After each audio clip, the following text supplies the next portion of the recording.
I would like to introduce to you our next guest speaker, Dr. James Borland, who is a professor of education at Teachers College at Columbia University, where he serves as the director of the Gifted Education Programs. He has also lectured on the education of gifted students across the United States and abroad, and as well as served as a consultant to numerous school districts, primarily evaluating educational programs for gifted students. Dr. Borland has authored many books, journal articles, and book chapters, including Planning and Implementing Programs for the Gifted, which was named one of the top 10 books in the field by Roper Review in 1996. Dr. Borland is also the recipient of several awards, including the Award for Excellence in Research from the Mensa Education and Research Foundation in 1990, as well as in the year 2000. Today, Dr. Borland will be discussing underserved gifted students, gifted education's equity problem. Let us please welcome Dr. James Borland. Again, good morning. This is a lovely tradition. I'm going to suggest my students do this every time I come to class. I want to thank Hei-Jin for bringing me here and for also making us very proud of our Teachers College. It's great to be here in person instead of Zoom. The only drawback of being in person is that I have to wear pants, which is to your benefit, believe me. The topic today, as was mentioned, is what's probably our biggest failing in this field for over a century, the fact that certain kids in our schools do not have access to programs that might benefit them if we were doing things better. Traditionally underrepresented students, gifted students. I'll throw a few numbers at you. See if I get this to advance. There you go. Not too many, though. This problem goes back a long time. Louis Terman, that name might ring a bell for some of you, is often regarded as the father of gifted education. He started a study in 1921, which has contributed a lot of what we think we know, at least, about gifted students. And in describing his population, it's very clear that there were certain groups that were really severely underrepresented, including Mexican-American students. He did this in California. Asian-American students, oddly enough, back then, and African-American students weren't even mentioned. It was just assumed that they would never be in a study of gifted students. This problem is continued for many years. I'll show you a few examples. This is from the NELS, the National Educational Longitudinal Study that the Department of Education in Washington does every now and then. And they looked at 8th grade gifted and talented programs. And one of the ways they looked at it was looking at the socioeconomic status of the families that the kids came from. They divided that into quartiles. The first quartile is the families in the lowest 25% socioeconomically, up to the fourth quartile, which is the 25% who have the most wealth, the highest education, the most prestigious professions. What they found was that if you look at the lowest percentile, the first quartile, under 4% of those kids from that group are in gifted programs, whereas if you look at the top, almost 18% of those kids are in gifted talent programs.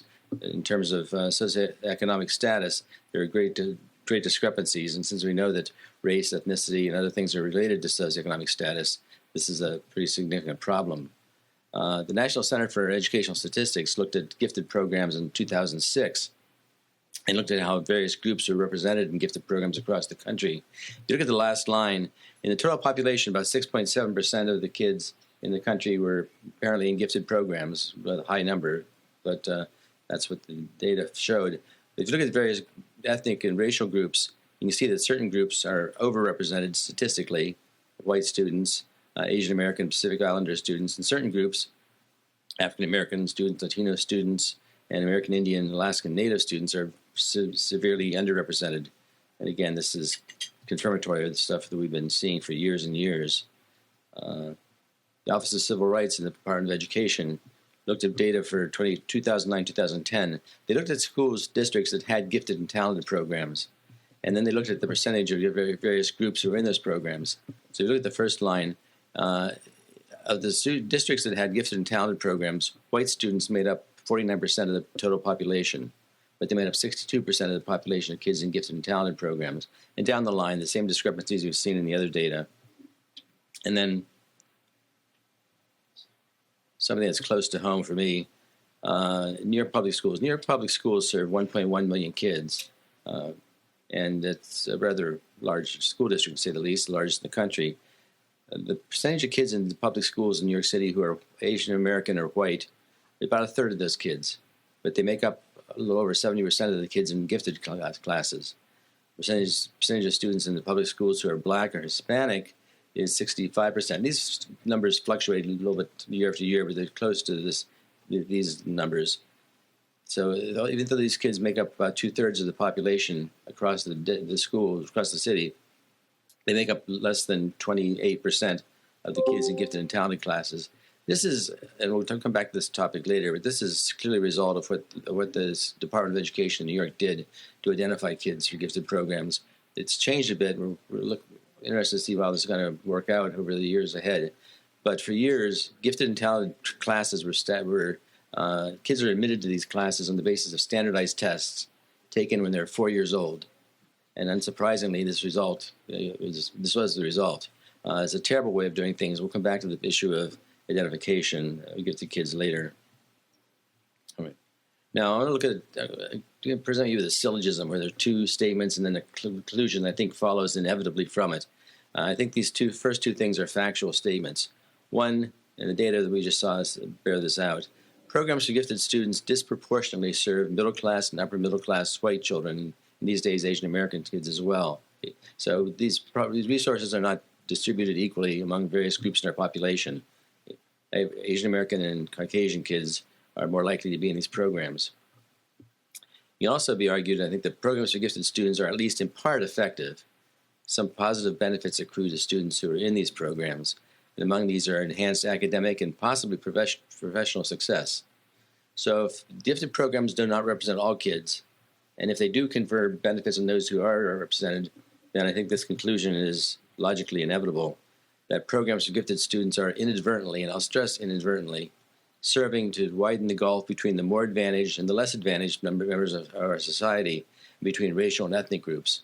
Unfortunately, we're making the gulf between the haves and have-nots even worse, although this is certainly not our intention. Why is this? There are two clusters of factors, exogenous factors, which are things outside the field of gifted education, things over which as a field we have no control, and then later endogenous factors, things that we can control to some extent. Among the exogenous factors are things that bedevil our society, racism, economic disadvantage, language learning that impacts kids' school achievement, various things. These are not benign factors, obviously. A child born into poverty, faced with racism for the first 5 years of life, goes to kindergarten with a great disadvantage compared to other kids. We cannot affect these things, unfortunately, as a field. I wish we could. We can work on them individually if we wish. But this is really outside the power of gifted education to have any effect. The things that we do have some effect on are those things within the field, things we do that I think we're doing wrong and that contribute to the difficulties we've seen in the disproportionate underrepresentation of certain groups of kids. I'll mention just two of these. One is conceptions of giftedness. The way we conceive of giftedness, I think, contributes to the problem. And why do I say this? Well, this is a question I posed on the first day of class in one of my classes, and when I'm talking to people outside in the real world. How long have there been gifted students? And how do you think people would answer this question? Not so subtle, sophisticated thinkers like you, but how do you think most people would answer this question, rather? How long have there been gifted students? That's right. That's not. Any suggestions how people might respond to this question? Forever. Yeah. Ever since they were kids. Ever since we as a species emerged from the primordial ooze and started walking on land or whatever. The answer I give depends on the year, but it's a number, 100 years or so. In other words, I'm arguing that giftedness is not something we discovered. It hasn't always been there. It's something we invented, something we constructed, because it's something that we thought we needed to make the world more understandable. It's a social construct, like many things. What do I mean when I say it's a social construct? Well, this is taken from one of my favorite writers, and it says, as if you couldn't read it yourself, to state that a construct is socially constructed is to state that it gains its meaning, even its existence, from people's interactions, especially their discourse, their talking, their reading, their writing. Concepts and constructs that are socially constructed thus acquire their properties and their influence through the give and take of social interaction, not through the slow accretion of empirical facts about a pre-existing entity. Again, giftedness is not always there. It's not a fact of nature. But in the early 20th century, It was a concept or a construct that people came up with that helped them make sense of the profession that they were engaged in. It helped them make sense of the problems and issues they faced as educators. I'll give you an example. I'll contrast facts of nature, which are always there, things we discovered and have no control over, versus things that we invented, like giftedness. This is a portrait of a man named William Herschel, who was born in what is now Germany in the 18th century, moved to England with some of his family. He was born to a family of musicians. He was a composer and a musician. Some of his symphonies are still played today. But he's best known for his work in astronomy. He was an amateur astronomer. All astronomers were amateurs back then. And along with his sister, Caroline, he spent every night looking into the heavens, trying to figure out what was going on up there. And the advantage he had was that he built telescopes that were much more advanced than anything that was available to other people those days. He was able to see things quite literally that people never saw before. And one night in 1781, he and his sister were looking up at the skies, and they saw something that they'd never seen before, something new. They didn't know what it was. Thought it might be a comet, might be a solar disk. But after talking to other people and going back and forth, they finally realized that it was a new planet. The first planet discovered since classical times, the first one that couldn't be seen with the naked eye, the planet we now call Uranus. Now, Uranus has always been there. It's not a social construction. It was there way before we were. It's something that we discovered. And when we think about how we know about it, what we learned about it over time, we started out with confusion. Okay? He didn't know what this thing was. He didn't even know it was a planet. But over time, because the thing existed, it could be studied. Empirical facts could accrue. And we settled on a collection of facts over which there's no disagreement. Here's some of the facts about the planet Uranus, that it's 3.1 billion miles in surface area. Its mass is much, much greater than the Earth's, obviously. It's 1.8, roughly, billion miles from the sun. It's got a lot of satellites. This is stuff that, again, is indisputable. So we went from confusion, narrowing down to facts that people agree on. What's happened with giftedness? When this field first got started back in the early second or third decade of the 20th century, there was pretty much a consensus about what giftedness was. Lewis Terman and his colleagues agreed that it was a matter of having a high IQ or a great deal of general intelligence. That was pretty universal belief back then, and one that was incorporated into gifted programs. Over time, however, our definitions have expanded. They're very, very diverse. I recently contributed a chapter to a collection called Conceptions of Giftedness, which has 23 different chapters, each of which sets forth a different definition of giftedness, many of which are quite different from each other. Okay, we've gone from consensus to confusion, essentially. We don't know what giftedness is. We don't agree on it in terms of its implementation or in terms of its theory. That's because it's not something that's out there that we can study scientifically. It's our creation. If it's our creation, then we have some control over it, and we have some responsibility for it. The fact that our conceptions of giftedness were made pretty much by people like me, overeducated, middle class, upper middle class, traditionally white males, reflects the fact that these conceptions of giftedness leave out many people, leave out many things. If you think of all the things that the human mind is capable of, why are so few of them incorporated into conceptions of giftedness, into measures of intelligence, into theories of intelligence? It's because the people who contributed these things, not consciously, but inevitably, reflected their own beliefs, their own prejudices, their own biases, their own positionality in society. And we have to expand our conceptions. You have to go beyond things like, I'll show you a few. I bore my students at Teachers College over 2 class periods with various conceptions of giftedness, and I could have gone on much longer than that. This is the aforementioned Lewis Terman, professor at Stanford University, who in the early 1920s, as I mentioned, initiated a study of high IQ kids in California. And he identified close to 1,500 of these kids. And here's his definition, very straightforward. He was the developer of the Stanford-Binet intelligence scale. You might have heard of that because it's still being used. And his definition is very simple. Gifted children are those who achieve a score of 140 or above on the Stanford-Binet intelligence scale. That's a high score. It's one achieved by about one person in 250. Okay? And we know that how these tests function in diverse settings. Go back to the idea of the fact of what New York has been dealing with for years. using standardized tests to identify kids who are gifted and talented classes. The discrepancies, the inequities are obvious. It's not that the tests themselves are biased. Tests can't be biased, but they reflect a certain conception of intelligence, a certain conception of giftedness that isn't inclusive of all individuals. A couple more definitions. These are the probably the three most influential ones. This is probably the basis for the Hawaiian conception definition of giftedness. If you look at those 6 areas there, this, in contrast to Terman, who said giftedness is one thing, high IQ or high general ability.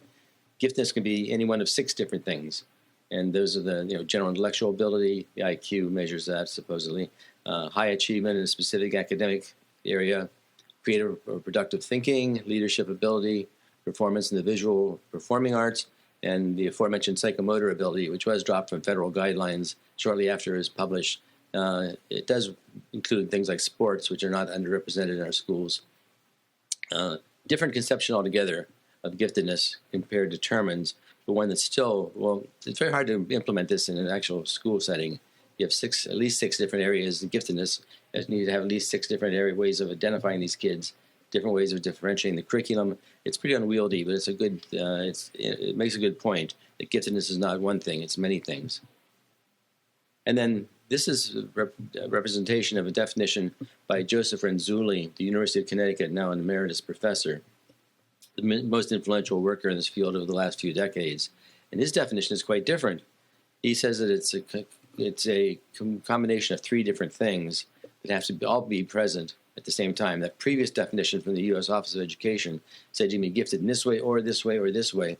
This says you have to have all 3 of these things to be gifted. One of the more is very radical definition was first published back in the 70s, but has been highly influential. One of the things that was radical about it was he said that giftedness is, in his words, a state, not a trait. In other words, sometimes kids are gifted, sometimes they're not.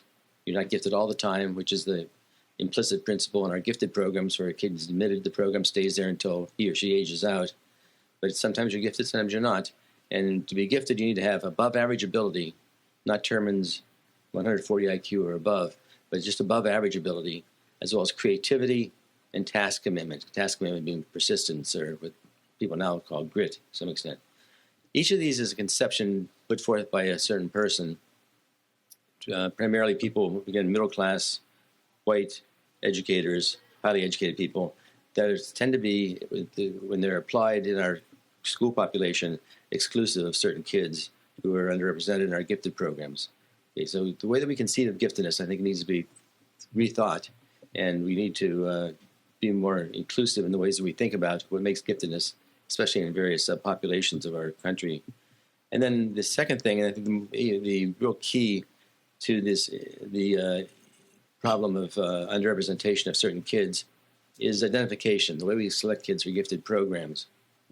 Among the things that we need to consider, we need to include, as I mentioned before, multiple indicators, not like New York City, just tests, but a variety of indicators, multiple indicators and different kinds of indicators. You need to have teacher input and professional judgment. I think subjective measures are very important here. People often shy away from using subjectivity, but whether a test is subjective or not, or an assessment is subjective or not, isn't important. What's important is whether it's valid, it really measures what it's supposed to measure. And some things I think can only be measured subjectively. And then identification by committee, by incorporating professional judgment. So if we can modify our identification procedures and think about this problem that's bedeviled us again for decades and decades of underrepresentation, I think we can start to make a little bit of progress in this area. Okay, I'm going to stop there. Are there any questions or statements or objections, complaints, rude comments, random noises? Yes, sir. And maybe this is beyond the scope of this, but I'm trying to integrate your notion of giftedness being a social construct versus my understanding of giftedness being an array of different neurotypes that are associated with certain traits, and that provides helpful lenses through which we can view our students and then give us some access to strategies and tools to help better educate them. Thoughts? It's really beyond my area of expertise. I think that the extent to which we conduct research in this area and learn more about the neural structures and processes that underlie various kinds of performance that'll contribute to the field of gifted education. But it's an area I haven't studied, and I'd probably put my foot in my mouth even more if I attempted to fake it. So I'm not going to do that. But it's very interesting, and I wish you good luck with that. No, I didn't mean that. Sorry. I meant that sincerely. Yeah. Well, it's a fascinating area. It really is. Anybody have a question I can answer? Preferably a yes or no question, or true or false. All right. Thank you very much.